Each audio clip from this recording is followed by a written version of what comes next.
Halo, assalamualaikum. Selamat pagi anak-anak Miss semua. Apa kabarnya? Miss harap anak-anak Miss tetap selalu dalam keadaan sehat ya. Nah, pada pagi hari ini kembali lagi bersama Miss Gaby dalam pelajaran Bahasa Indonesia. Nah, anak-anak Miss di kelas 6, kita untuk pembahasan materi sudah selesai, namun pembelajaran daring harus tetap dilaksanakan. Untuk itu, karena materi kita sudah selesai, kita saatnya membahas soal untuk ujian akhir sekolah ya. Nah, anak-anak yang yang mempunyai buku bisa buka halaman 148 sampai 150. Kita akan membahas 1 sampai 10 dulu. Jadi tadi Miss juga sudah instruksikan kepada kalian untuk mencoba menjawab sendiri 1 sampai 10 terlebih dahulu, lalu nanti akan kita bahas sama-sama di video ini ya. Nah, jika kalian sudah bahas atau kalian sudah jawab terlebih dahulu, usahakan jawabnya jujur ya nak, tanpa melihat buku. Jadi usahakan kamu memang menjawab di saat kamu melaksanakan ujian. Karena pastinya saat ujian tidak boleh melihat buku kan. Nah, jadi kamu menjawab terlebih dahulu dengan semampu kamu selama yang kamu pelajarkan dari kelas 1 sampai 6 SD mengenai bahasa Indonesia. Setelah itu, kamu pasti setelah kamu melihat pembahasan Miss, apakah sesuai dengan jawaban kamu? Jika memang sama, berarti kamu paham. Nah, namun jika tidak, berarti anak Miss harus belajar lebih giat lagi ya, karena ini termasuk kamu mengukur keberhasilan kamu saat ujian nanti. Jadi, usahakan jujur terlebih dahulu ya nak untuk menjawabnya. Oke, kita akan bahas nomor 1. Nah, di situ ada satu buah teks untuk menjawab soal 1 sampai 3. Jadi kalau kamu di saat ujian sekolah agar waktu kamu tidak habis, terutama untuk pelajaran bahasa Indonesia ini pasti banyak berisi tentang teks-teksnya tersebut kan. Nah, agar waktu kamu tidak habis, kamu baca terlebih dahulu apa sih yang ingin ditanyakan dari berkaitan dengan teks tersebut. Nah, nomor 1 itu mencari makna kata kadar ya. Nah, kadar. Lalu kalau nomor 2 itu antonim. Nomor 3 itu pertanyaan mengapa buah naga. Nah, jadi kamu sudah tahu ini pertanyaan-pertanyaan dari 1, 2, dan 3. Setelah itu kamu baca teks. Jadi baca teksnya tidak berulang. Misalnya anak-anak Miss mau tahu jawaban nomor 1, tapi terutama kamu membaca dulu terlebih teksnya. Lalu ketika kamu baca soal, pastinya kamu lupa apa sih yang tadi yang dibahas di teks. Nah, kamu baca lagi ulang teksnya. Nah, pastinya dengan kegiatan kamu yang seperti itu akan menghabiskan waktu yang cukup banyak. Jadi kiatnya agar kamu menghemat waktu saat menjawab soal ujian, kamu membaca dulu apa yang ditanyakan. Nah, berhubung teks tersebut untuk menjawab 1 sampai 3, maka kamu baca dulu pertanyaan-pertanyaannya, lalu ketika kamu membaca teks cukup sekali bisa menjawab 3 pertanyaan begitu. Ya, kita akan coba ya. Nah, di sini teks pertama menanya makna kata kadar, lalu yang kedua antonim dari kata yang bercetak tebal pada teks di atas, lalu yang ketiga mengapa buah naga sangat baik bagi kekebalan tubuh. Nah, sekarang kita bahas teksnya. Buah naga mengandung kadar air yang tinggi, yaitu sekitar 90% dari berat buah. Buah naga kaya akan protein serat dan mineral.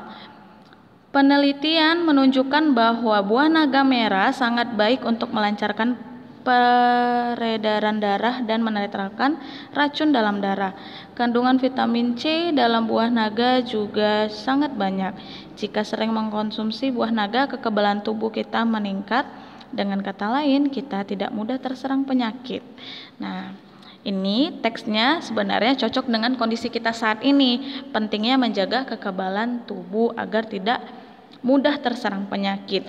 Namun di teks ini membahas tentang pembahasan utamanya adalah buah naga. Ya. Ini buah naga adalah pembahasan pertamanya. Nah, lalu yang ditanya makna kadar. Nah, anak-anak Miss bisa baca, kadar itu apa ya? Apa sih pengertian kadar? Nah, gitu. Lalu anak-anak bisa membaca buah naga mengandung kadar air. Kadar air berarti itu seperti ukuran yang terkandung di dalam buah tersebut. Maka kita cari jawaban yang sesuai dengan yang kita ketahui. Kalau kadar cocok tidak dengan harga? Pastinya tidak. Lalu lebih kurang, lebih tidak nyambung lagi, bukan? Yang C, isi atau bagian yang asli. Hampir kena, namun kita baca dulu untuk ke semua jawabannya. Nah, yang D, ukuran untuk menentukan suatu norma. Mana yang lebih tepat, C atau D? Karena dalam satu soal pastinya ada jawaban yang serupa. Jadi itu menguji ketelitian kamu memahami soal. Nah, kamu harus hati-hati kalau ketemu jawaban seperti ini. Nah, di teks tersebut buah naga mengandung kadar air. Berarti itu seperti ukuran untuk menentukan suatu ukuran dari buah naga itu airnya sekitar 90% gitu kan? Nah, jadi jawaban yang tepat adalah D. Oke, sampai sini anak-anak Miss paham ya. Nah, jika benar maka benarkan, jika salah salahkan, karena ini menentukan taraf keberhasilan kamu saat kamu melakukan saat kamu melakukan ujian nanti. Oke, sekarang kita lanjut nomor 2, antonim. Antonim ini apa? Antonim artinya lawan kata. Kalau sinonim artinya persamaan atau kesamaan kata. Nah, berarti kalau antonim adalah lawan katanya. Bercetak tebal apa? Nih, anak-anak Miss bisa lihat, yaitu melancarkan adalah kata yang bercetak tebal. Kalau lawan dari lancar, berarti dia cocok tidak dengan mempermudah? Lancar, mempermudah, hampir sama, namun kita lihat dulu teksnya itu melancarkan apa, begitu kan? Tujuan masuk dari teks tersebut apa gitu. Nah, kalau mempercepat hampir sama, itu sama. Lalu menunda, sedangkan mempermudah, mempercepat itu adalah sama dengan melancarkan, berarti itu sinonim. Sedangkan yang kita cari adalah antonim, lawan kata. Kita cari yang berlawanan.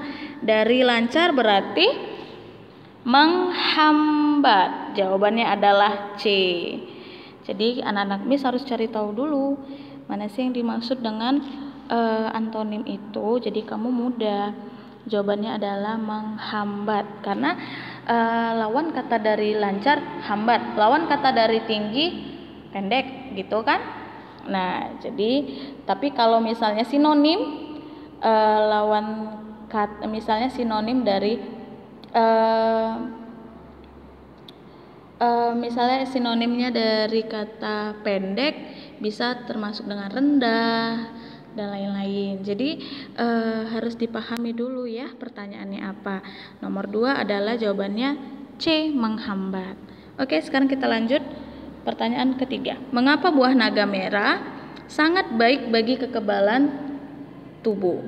Nah, jawabannya adalah buah naga, kalau dibilang buah naga sangat enak dimakan, memang sangat enak. Namun kita mau tahu alasan kenapa buah naga sangat baik bagi kekebalan tubuh. Nah, lalu yang B, sudah diteliti oleh berbagai ilmuwan. Kita harus cari jawaban yang tepat. Buah naga memiliki kandungan vitamin C yang banyak.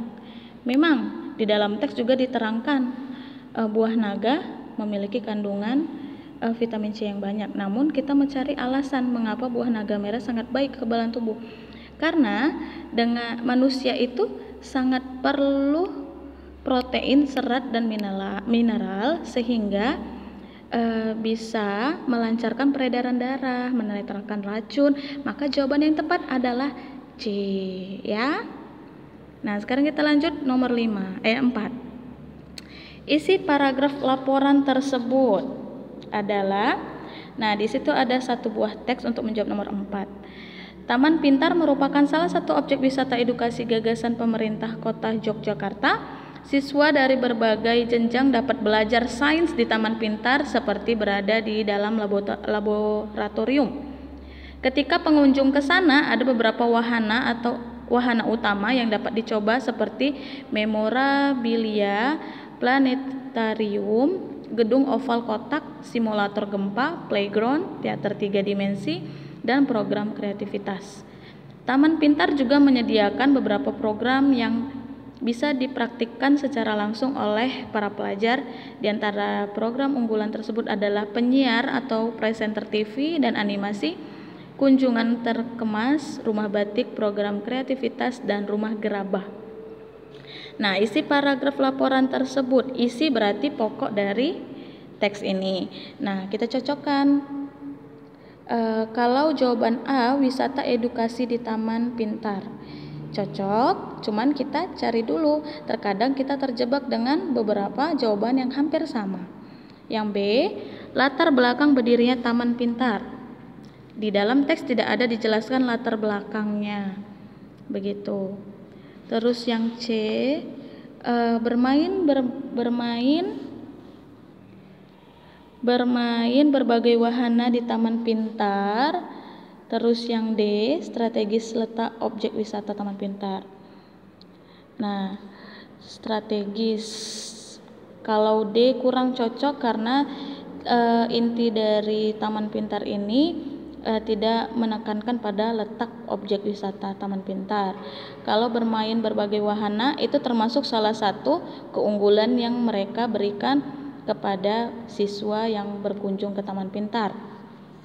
Namun kita mencari isi paragraf itu tentang jawabannya adalah A, wisata edukasi di Taman Pintar. Karena wisata ini pasti mencakup beberapa kegiatan yang di dalamnya tanpa harus kita jabarkan. Jadi jawaban yang tepat untuk nomor 4 adalah A. Oke, kita lanjut lagi nomor 5. Kalimat utama. Nah, di situ ada satu buah teks untuk menjawab soal nomor 5 sampai 7. Nah, misalkan bacakan teksnya terlebih dahulu. Tapi untuk menghemat waktu kita membaca soal nomor 5. Yang ditanya dari nomor 5, kalimat utama paragraf pertama. Maka kita baca satu paragraf saja agar mempersingkat waktu. Nah, paragraf utama di paragraf pertama adalah salah satu budaya masyarakat Jakarta adalah budaya Betawi. Budaya Betawi terdiri atas berbagai jenis, mulai dari jenis tari, seni musik, seni rupa, seni bela diri, seni sastra. Contoh-contoh kesenian tersebut diantaranya adalah kesenian ondel-ondel, orkes tanjidor, lenong Betawi, gambang kromong, dan tradisi palang pintu. Kesenian tersebut merupakan salah satu bagian dari kehidupan masyarakat Betawi. Nah, yang ditanya kalimat utama. Kalau anak-anak Miss bisa membaca kalimat utama itu apa? Ayo, masih pada ingat tidak? Itu pernah kita bahas di kelas 5. Kalimat utama adalah kalimat yang mewakili isi suatu paragraf, ya. Jadi di paragraf itu kalimat utamanya berbentuk kalimat, namun dia yang utama atau pokok dari bahasan. Nah, kalau anak-anak Miss lihat di paragraf pertama, nih ya. Di paragraf pertama, kalau dari kalimat kedua sampai bawah, di sini adalah kita bisa nemukan kalimat penjelas. Kalimat penjelas adalah kalimat yang menjelasi kalimat utama. Dia menjelaskan seperti jenis-jenis dari budaya Betawi, ada seni tarinya, ada musik, rupa, bela diri, seni sastra, dan lain-lain. Lalu kalimat utama bisa kita temukan di awal paragraf. Inilah kalimat utama.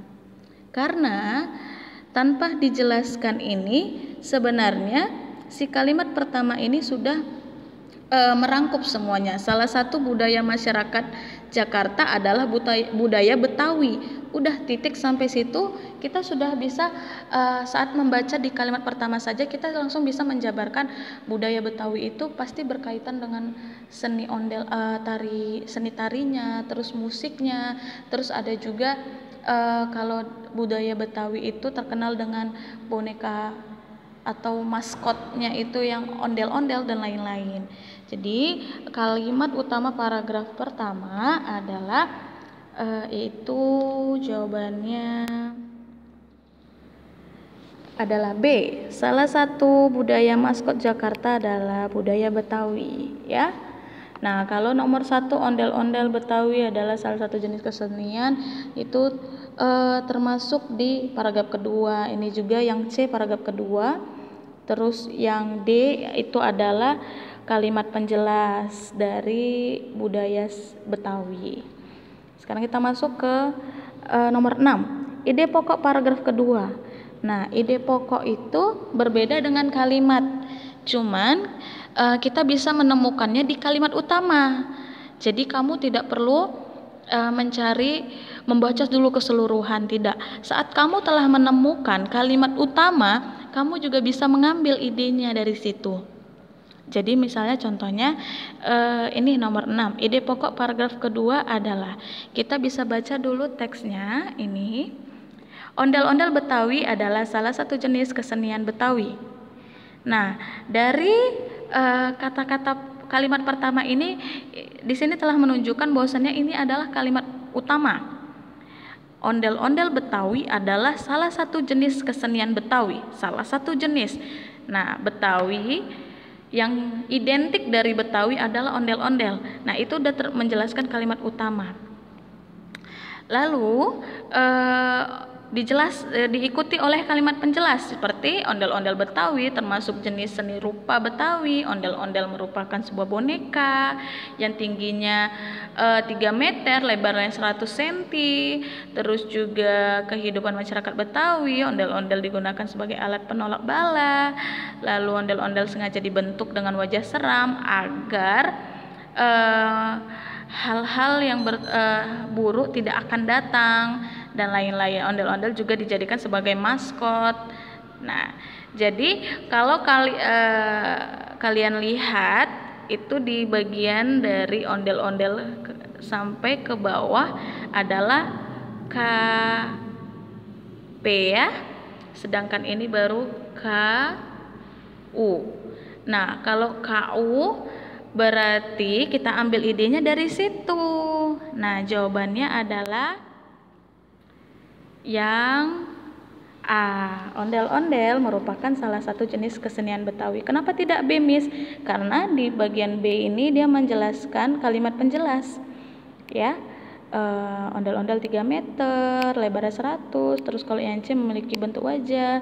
Nah, ini B sampai D adalah kalimat penjelas dari paragraf kedua. Sedangkan cara mudah menemukan ide pokok, kamu temukan dulu kalimat utama, ide pokok ada di situ. Nah, jadi jawaban yang tepat adalah A. Lanjut kita masuk ke nomor 7, yaitu simpulan dari paragraf kedua. Simpulan itu artinya inti pembicaraan dalam satu bacaan. Inti dari bacaan paragraf kedua itu apa?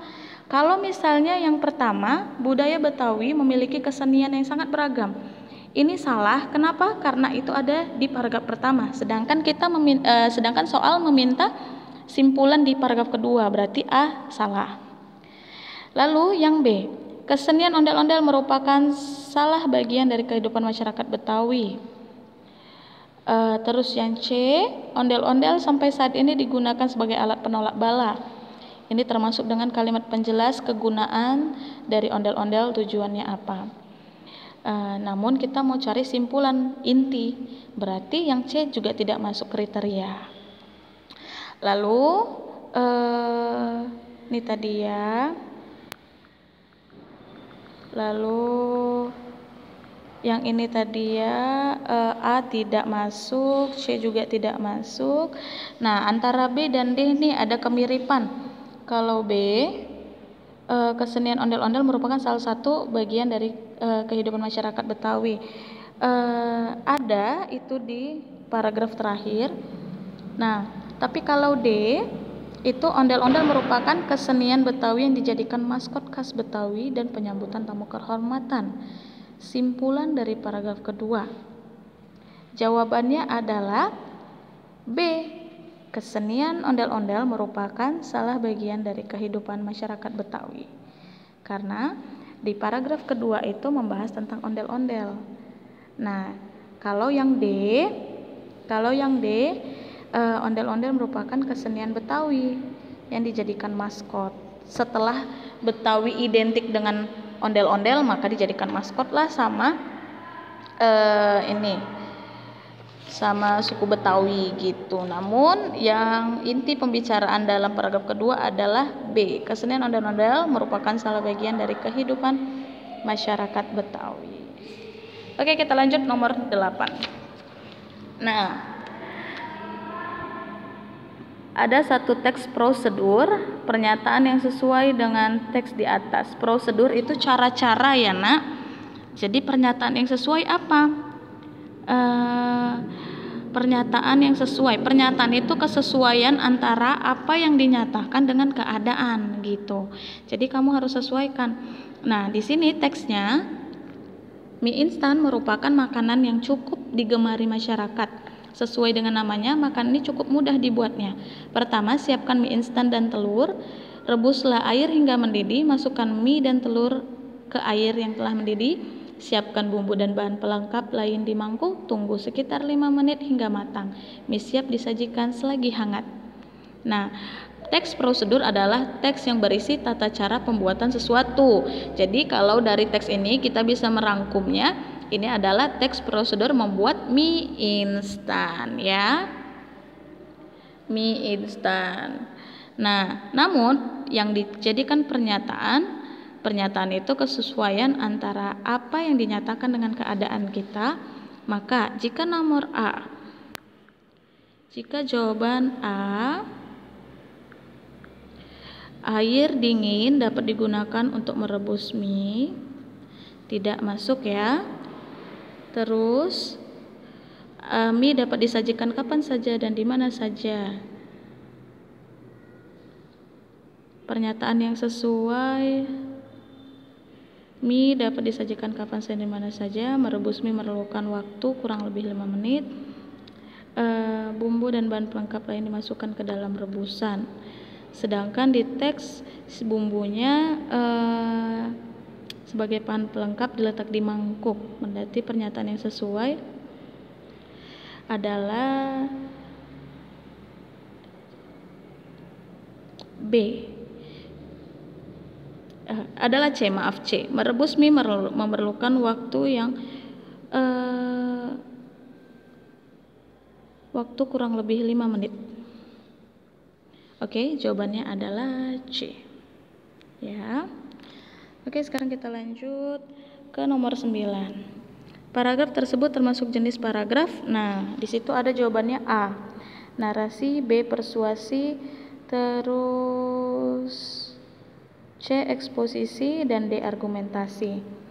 Nah, kalau kita baca teksnya, kalau narasi itu cerita yang berurutan, teks yang berisi cerita yang berurutan, sedangkan persuasi teks yang berisi membujuk atau mengajak si pembaca untuk melakukan sesuatu yang diinginkan si penulis.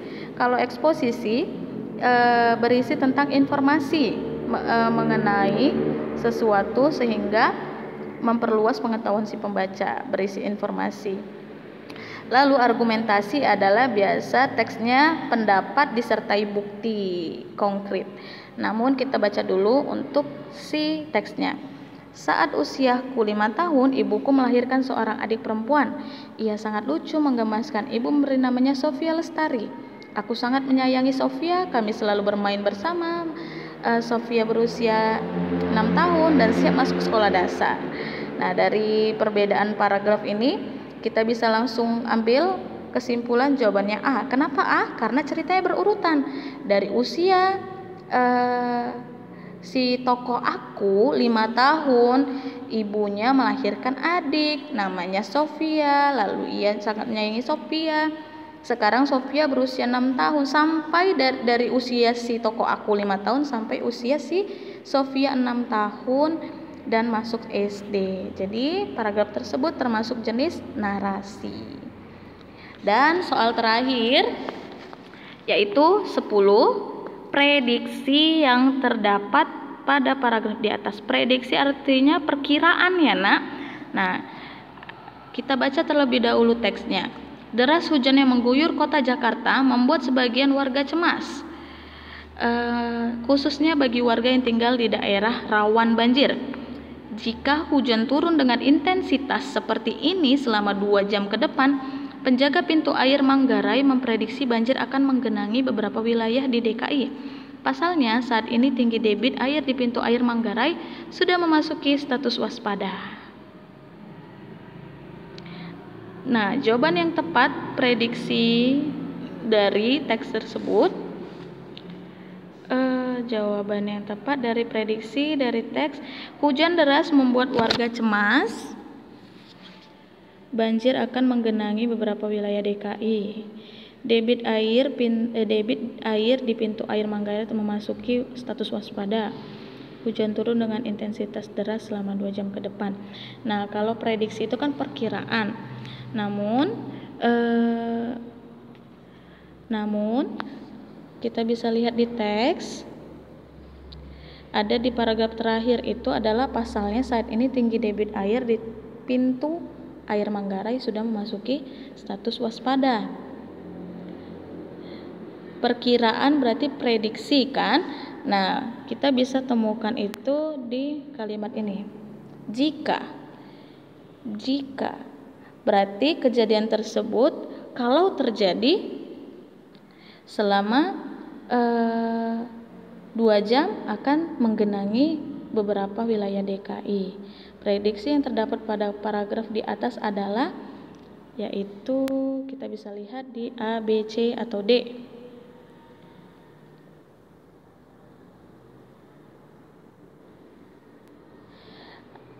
Prediksi yang terjadi itu adalah jawabannya B. Banjir akan menggenangi beberapa wilayah DKI Jakarta. Karena jika hujan turun, apalagi dengan tinggi debit air di pintu sudah masuki status waspada. Prediksi yang terdapat pada paragraf di atas adalah banjir akan menggenangi beberapa wilayah DKI. Oke. Sekian dulu penjelasan Miss untuk 10 pertanyaan ini. Jika ada yang kurang mengerti boleh langsung tanya WA sama Miss ya. Sekian dulu. Assalamualaikum warahmatullahi wabarakatuh.